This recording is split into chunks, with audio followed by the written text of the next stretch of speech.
Buongiorno a tutti, ecco le notizie più importanti di sta giornata. Stamattina presto i finanzieri arrestarono 3 persone, 2 furono portati allo carcere, all'altra invece ci desero l'arresti domiciliari.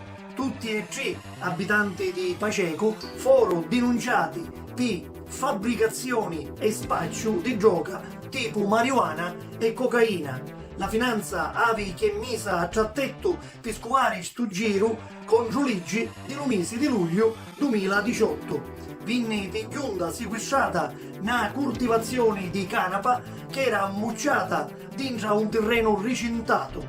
L'operazione di stiorno è frutto di un duro travaglio che la finanza porta avanti per scovare sorgenti di malaffare. Ancora danni alle macchine dentro lo centro storico di Trapani, Dunni Arsira, verso le 10 in via Iureca, certuni rompero lo finestrino di una macchina e si rubarono un cellulare.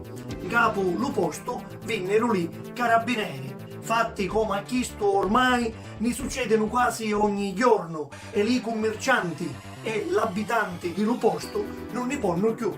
L'appuntamento di stiorno alle 4 di pomeriggio dall'Università Popolare di via Parrini in Palermo viene sparato un'altra volta dallo schermo lo cortometraggio Turismo su Nature di lo regista Giovanni Battista Pollina.